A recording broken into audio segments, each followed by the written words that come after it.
Good afternoon. I'm so excited. First Sergeant, can you introduce yourself, please? Oh yes, I'm First Sergeant Dontre Robinson from Echo 232nd Medical Battalion here at Fort Sam Houston, 6'8" Whiskey by trade. Been in the Army for a long 19 glorious years. I'm originally from Gary, Indiana, and raised in Houston, Texas, and joined the Army in November of 2003 as a 6'8" Whiskey. So I would like to ask, how did you get to this person in this point in time? I would say just throughout my journey in the Army and throughout life, I've always been calm, cool, and collected.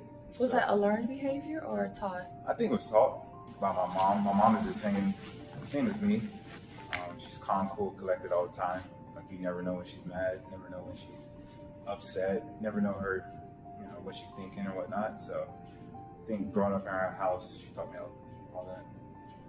And how do you think that's helped you throughout your career with conflict or adversity? I think it helped me because no matter what it is, I know personally that they can't affect me throughout the entire day. Like once I go home, that conflict or whatnot disappears. And I go home to my family, my kids, and I don't bring that home. And so just having that at-home life and that work life and knowing that if it happens at work, I'm gonna leave it at work. I live 30 minutes away, and so that drive home lets me cool down, or that drive to work kind of lets me get focused on work and get in that mentality of, hey, I'm gonna make it through the day, and no matter what happens, I'm still going home to my family. So the reason why I asked you to have this conversation is that I might not have verbalized it, but as we work together, I could see that you're a really good human being, and you took care of your soldiers, and you're a hard worker. Did you learn that, or was that something that you observed, or is that just part of your core values? I would say all of the above, actually. I think when I was a private, I had a lot of good leaders, not just NCOs, but officers.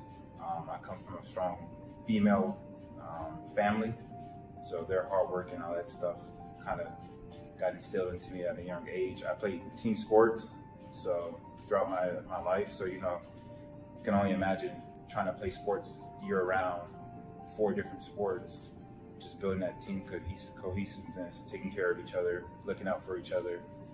And then when I joined the Army, I was 18 years old, so a baby. Then I deployed to Iraq at, I think, 19. And so people had to take care of me because I was a baby and didn't know any better.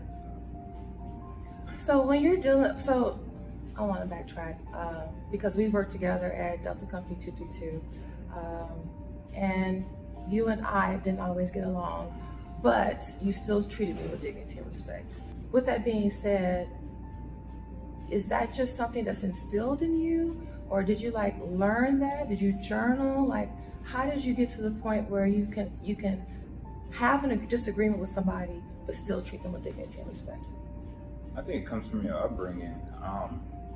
Like I said, my mom, she instilled a lot of good core values. Same with my grandma and my great grandma. And so always dignity and respect to no matter who it is, it could be your enemy or whatnot, but always treat people with dignity and respect because you want the same in return. So we might not agree with everything, you might not like my decisions, and if I'm a leader, I have to understand that not everything is going to go my way, or as a subordinate, not everything is going to go the subordinate's way. So you still got to treat everybody with that dignity and respect at the end of the day, no matter what circumstances are around. So you've helped me through some dark times. So I want to ask some questions, not specific to my situation, but to having to deal with differences amongst your command teams. What would you say to a subordinate who is having a really difficult time, that's very direct, but they can't be direct, and how to have an uncomfortable conversation with their command team about how they are perceived? I would say, I know everybody's not the same way. Everybody's different, but I'm the person that you can just talk to. You're very easy to talk to. If you have differences with what's going on in the company as a leader, you should be able to come to me and we can hash things out professionally, personally, or just come to an agreement of how to approach things with that individual or a group of individuals. With that being said, should I have the personal courage to have that conversation, even though I'm kind of fearful of navigating that water? I think you should have personal courage because you might not know what that conversation is going to lead to. You might be surprised by the outcome of it. Mm-hmm. They may take all of it in. They may take a little of it. They may hear you and change how they talk to you or how they interact with you based on you coming forward. But if you don't have that conversation, then it's going to stay at that, what it was before.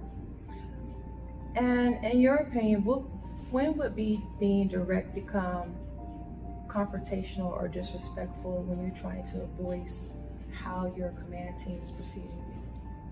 I would say, like I said, you can go talk to them, but you have to have tact, right?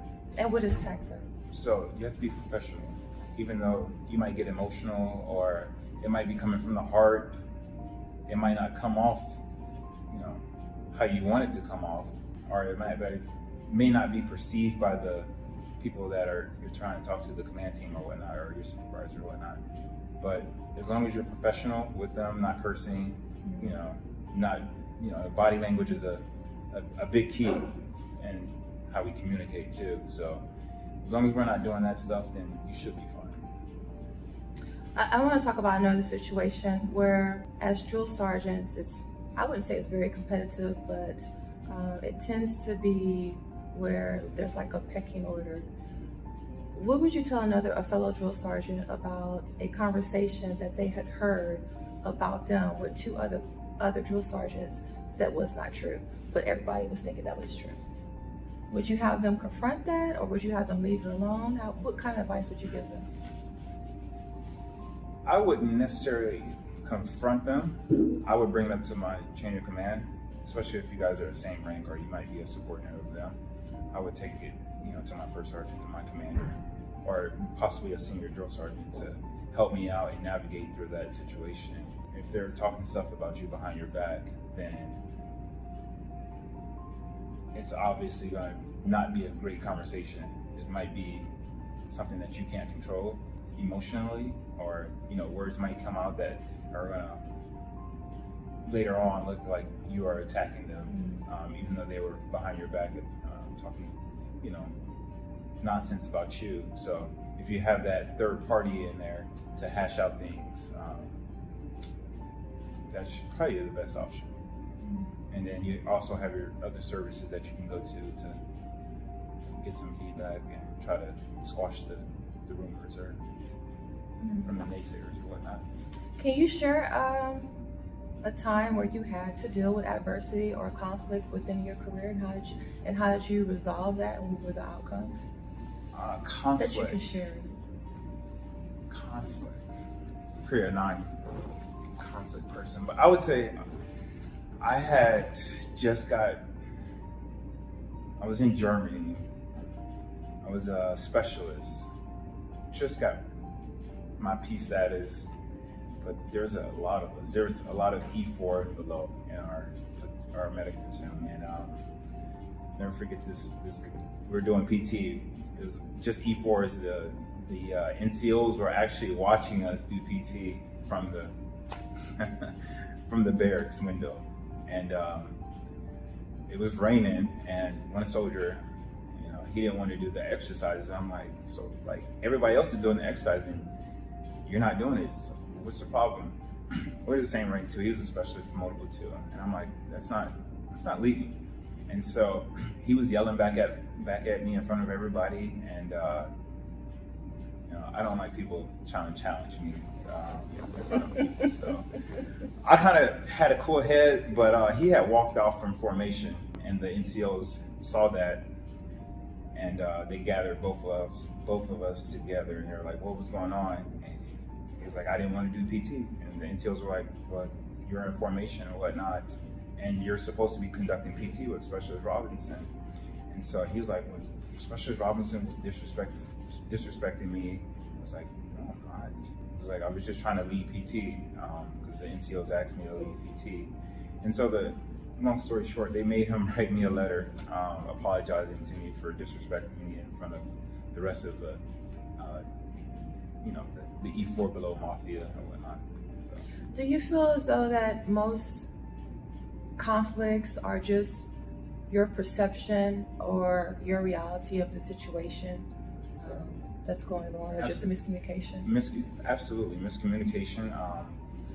Because you don't know what that person's thinking. You don't know what that person's intentions are. They could be good intentions, but if you communicate and be an effective communicator, then most conflicts can probably be, dispersed of. Can we talk about, so what does effective communication look like then? You have to have a two-way conversation. Either you're actively listening, giving feedback, that person has to receive it, take it up in the head, process it, and then communicate back what was going on. I want to talk about another situation a little bit after you left the company. So I had asked some of the staff sergeants for help, and they said, why does the senior non-commissioned officer need help?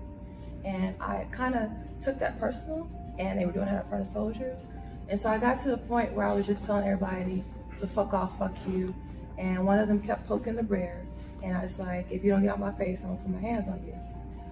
What guidance would you give me to resolve that and to repair those relationships? So one thing, no matter who we are, human beings, NCOs, soldiers, officers, leaders, subordinates, everybody needs help, right? Everybody does not know the answer to everything. I was a drill sergeant. Did I know everything? I knew a lot. You did know a lot. But did I know everything? And can I do it by myself? Yeah. Maybe I didn't know what was going on with that soldier, so I needed to rely on you and the other drill sergeants to give me that information when I was acting first sergeant or whatnot, so I can go, tell the commander and whatnot to handle the situation with that soldier. So I don't know everything. You don't know everything. So it's okay to ask for help, right? Do you think it's the culture of the Army, or do you think that's just self-inflicted, that we're so fearful of not looking squared away that we don't ask for help? And then when we do ask for help and we get a negative response, we just act out in a non-professional way? I think that it's the culture in the Army. Because, like myself, I'm a first sergeant. And if I'm in a room with other first sergeants and I don't know the answer, I think I'm gonna ask for help. Me personally, I'm gonna ask for help, right? I don't know everything, but a lot of people, they don't know everything, and they won't ask for help because they don't want to look like dumb, right? What do you think the root cause of our inability to resolve issues among ourselves and peers and leaders within the Army culture? The communication, miscommunication, not interpreting or what that person meant to say or is actually thinking, happens in the civilian world. It happens all over the planet. Even people doing interviews can, misinterpret what you're saying. Happens in the news, happens in the sports world, happens in the Army all the time. So we just have to understand each other. We might have to break it down a little bit if they don't understand, but communication is the key to communication and understanding that person's thoughts or whatnot. So you may not know this, but I admire you because you're very cool, collected, you're not easily bothered, and you're a hard worker. And I just want to know, how did you get to that place, or this place as you are now? Was that like you saw somebody, or was that the values? Because as we go through our Army career, we can have a lot of turbulence sometimes. Absolutely. The Army is not all sunshines and rainbows. Life is not all sunshines and rainbows, and you're going to have your trials and your tribulations. But I think growing up, or how I grew up, I didn't have a dad, right? And so my mom my grandma, I had a great grandma, I had an aunt. They all took care of me, no matter what I was doing. Hard worker, all of them. My grandma was working. I think she was like 90. She was actually like 91 or something, and she was babysitting a 93-year-old lady. She'll go there at night and babysit her. So she's working all the way into her death. My grandma, she just retired, but she workaholic, and my mom is a very amazing, incredible woman that works all the time. She called me yesterday morning, and it was like 5 o'clock in the morning actually, and she called me again at like 10:30 at night. She was still at work. I'm like, Mom, like I had went to work and I'm already home. Like, you need to go home. So she instilled they all instilled those core values, in me as a young child, and it kind of just grew with me playing sports, having all those coaches hold me accountable. That's a big thing for young people, young soldiers. Nobody's holding them accountable. What does holding someone accountable look like? Telling them when they're messed up, right? Telling them that, hey, you could do this better. Showing them a way, being a role model for that person, encouraging them, giving them words of wisdom, stuff like that. What is your approach when communicating with peers and senior leaders? Or do you have an approach? I don't have an approach. I am who I am, and they're going to get what they get. If they like it, they like it. If they don't like it, then they can't change it, right? I'll be tactful toward them, but I'm gonna talk to you like I talk to everybody. I'm gonna talk to a junior soldier like I talk to an NCO, like I talk to an officer, like I talk to a general, like I talk to the civilian on the street. I'm gonna talk to everybody the same way. Talk to my kids the same way. Just treat people with dignity and respect. So I hear that a lot, especially as being a drill sergeant. What does dignity and respect look like? Basically, how do you want to be talked to? Mm-hmm. How do you want to interact with people? How do you want people to not really think about you? Because I really don't care about that, but how do you want people to approach you? Do you want to be approachable? Do you want soldiers to bring you your issues, right? You want people to bring your issues so you can handle it, and you have that feel good in you to help people. That's a big one. So what would you say if someone came to you and said, people are telling them that they're not approachable? Would you have them like tinker with some things within their personality, or just tell them to leave it alone? It depends, right? It's a weird street, right? Because one person can think that you're unapproachable. But the masses can think that you're approachable. So, do you change? Probably not, right? So don't just change for one person who may not like, your background or how you talk to people or how you interact with people, but I'm pretty sure there's people out there that actually will come up to you and say that you're approachable. So you can't please everybody. So going back to hard work, how do you deal with people within your environment or your coworkers who don't work hard? Do you have those uncomfortable conversations, or do you just push them to the side? Like, what does that look like? That part, I would just do the work for them. It's probably not the best course of action. But why would you do the work for them?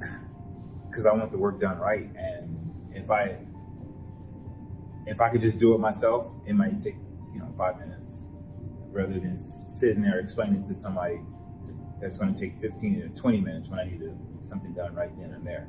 If it's something that's going to take 2 seconds, then I might say, hey, you need to do this, like this, like this, like this, and expect them to do it like this, like that, and be correct. But if it's something that I really need, it's something tedious that needs to be turned in or something like that, and I ask them to do it once and they don't do it, it's too easy for me to go in there and do it. So.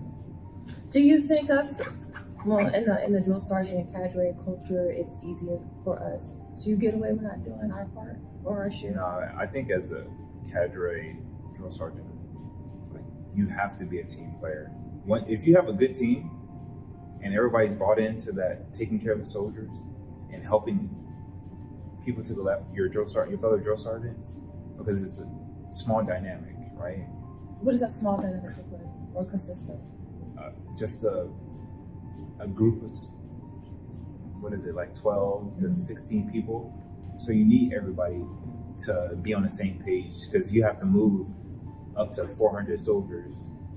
You have to be on the same page with all 16 of the drill sergeants, to be able to move soldiers from A to Z, make sure that people are going to appointments, make sure people are getting chow, make sure people are going to school. Like, everything needs to be like precise. You can't have that one outlier or those couple of outliers that are not brought on board to the system of how you run your company and whatnot. So if everybody's bought in, like everybody says like, oh, I don't want to be a drill sergeant because of the hours. But if you have a good team that works together and truly cares for each other, it's probably going to be the best rewarding job that you'll ever have. So. As far as your interactions with trainees, what would you say has been the highlight or that significant part where you can actually see them going from compliance to commitment? I would say like graduation, right? Like, you're leaving the CFTX, and the soldiers know that they're graduating for the most part, and 16 weeks of the 68 Whiskey MOS is short, but it's actually pretty long. Seeing these people, get off the bus coming from basic training, get them from the airport, scared, not knowing that, hey, like, yeah, we got the brown round, but we're people. We've been in your shoes before. We're not gonna, disrespect you. We're gonna coach, mentor, and teach you to be, 68 whiskeys, to be leaders throughout that entire 16 weeks, so you can take it to when you go to your next duty station or go back home if you're, combo 2 or 3. But at graduation, you kind of feel like a proud parent, right? And you can see the smiles on their face. They want to take pictures with you, and you know that they're compliant within the Army values of the Soldier's Creed, and they're living that for the most part. Back to conflict. What advice would you give to someone that is having a difficult time dealing with conflict at adversity, or they just don't know how to navigate those or have those uncomfortable conversations with their coworkers or their peers? Ask for help. You have leadership that should be there for you to talk to. Maybe your command team, maybe a battle buddy, a peer. Ask them for assistance. Sometimes it can be, they may have a good relationship with the person that you're having a conflict with, so they may interpret what you're trying to say to them, or they can, tell you, that person, it's probably just some, misunderstanding or something like that. So if you get somebody else to come assist you with that conflict, majority of the time that might go, in your favor. Are there times where you've had conflict with your superiors that you can share, and how did you resolve that? Yeah, I have conflict with my commander. Is that because of personality or just difference of opinion? Yeah, I would say both. We're two totally different people. At the end of the day, we want the same thing, but me, I'm a super hard worker, right? And so I expect most people to do their job, right, pitch in. And so when you don't pitch in, that can lead to some uncomfortable conversations between the both of us, or and saying, hey, like, it's 9:10. I've been at work since 5 o'clock. Like, why are you coming in at 9:10? We have stuff to do. It can lead to that, or everybody's not. You don't pick who your leadership is, right? The Army picks for you. So you're not going to get along with everybody at every given second. But so how do you deal with that crossroad? Or do you deal with it, or you just I talk to my commander. I let him know, I mean, he's not a bad guy. He's a great guy, right? But I let him know, like, hey, could have did this, you could have did that. You just have, like, if he does something wrong, it's like, hey, you could have just came and asked me about it, and we could have came to a resolution.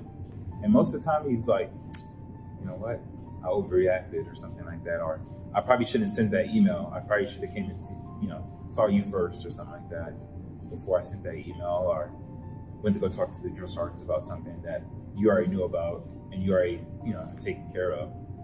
So it's communication still. What are some of the misconceptions that we have about being a first sergeant and having to deal with the commander? I would say most first sergeants have been in the Army 10 plus years, right? So we have that background of, coming from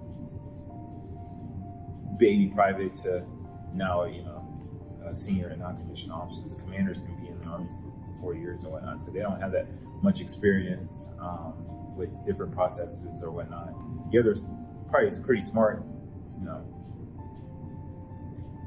in the civilian world or whatnot, in education stuff, but not really Army smart. And so that's our job to coach, mentor them to be, better soldiers or whatnot, since we have that experience. What advice would you give to a first sergeant who just is fed up with their better half or don't know how to communicate with their better half? Like you said, go get coffee. And sit down with them and go get coffee, have that heart to heart. My commander has a couch in his office, and any given time that I have a conflict with them or whatnot, not a real conflict, but like we need to get on the same page, I go sit in that chair with them, and we have that conversation. Might close the door sometimes. The door might be open, but we talk about it, and usually it gets resolved, whatever it is. So if you communicate with them, let them know your feelings, and say, hey, we need to be on the same page to be able to run the company effectively, because the people below you, if y'all don't get along, your peers, the rest of the company first sergeants, company command teams, they know it. Your subordinates know it. And so if you come out as a front, a one team in front of everybody, then you should be fine. Throughout our conversation, I seem pick up on some themes. So it's dignity and respect and kindness. And as long as you have those true core values, then when you come against conflict and adversity, you can truly be your authentic self to overcome that. Absolutely. Always. So now I'm going to ask you some conclusive questions that I usually generally ask everybody. Define leadership in your own words. Leadership is basically problem solving. Because you're trying to provide mentorship, direction, motivation to either a person or a group of people to get after a mission, solve a problem.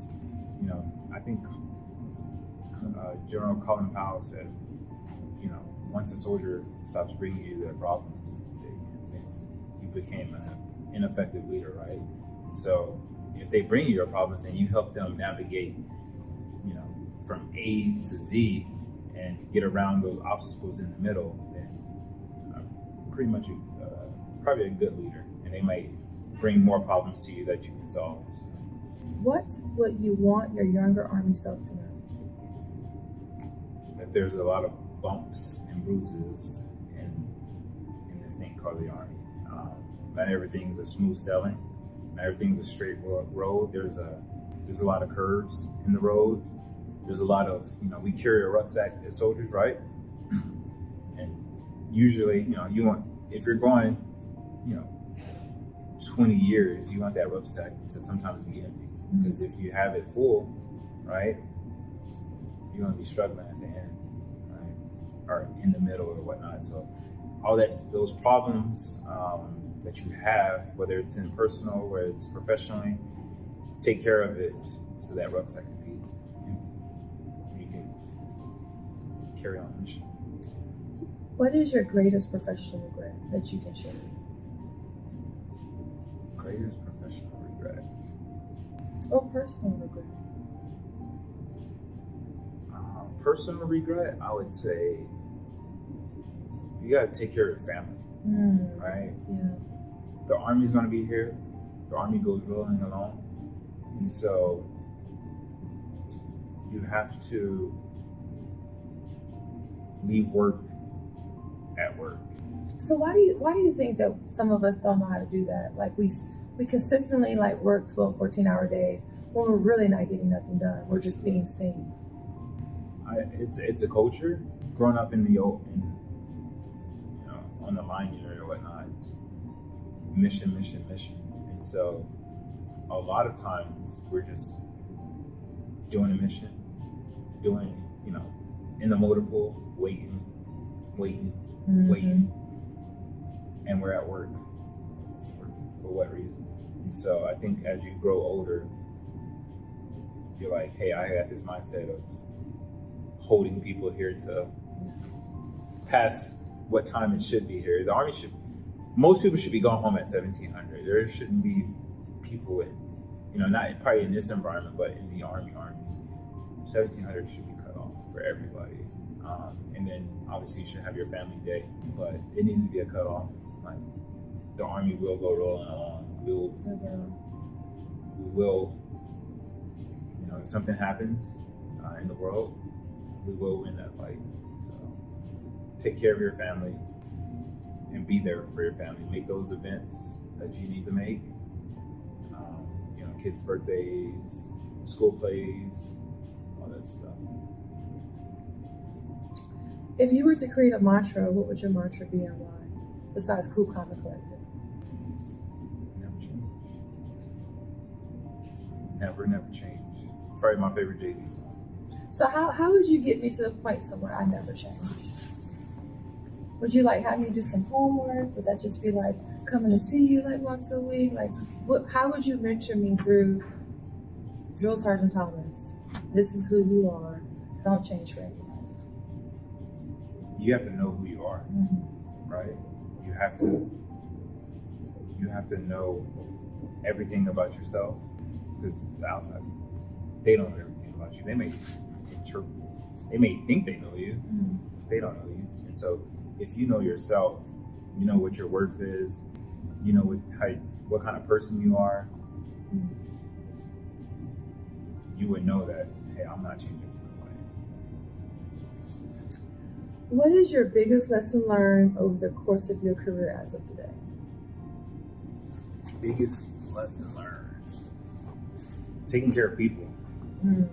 Ask for help if needed, but taking care of people. We can't do this by ourselves. So, I go out my way to, at home, go meet my neighbors, right? Because I might need them. Maybe, my oldest is at home and he needs help, and so I live 30 minutes away, and I probably can't get there, and so if I call my neighbor and say, hey, I need help real fast, can you help my son? Maybe it's something small or something until I get home. Maybe it's something big, right? My mom lives in North Carolina and my grandma lives in Houston, and so I'm not always there. So we have to rely on people to help us. Well, I would have never thought that you were a big teddy bear with your rough exterior. I wouldn't say I'm a teddy bear, but I do. Well, you treat people with kindness. Most people do not. Or most people don't lead. Most people, or most of us, don't lead with kindness. We lead with presuming, or we lead by having a conversation to reply, instead of just actually being present with that human being. Yeah, you have to listen to people. So if you listen to people, people will bring you their problems more often, and just give them sound advice, good advice, and trials and tribulations and whatnot. So that you went through, try to school that person that's going through that. Well, thank you, Sergeant. I really appreciate it. Thank you very much.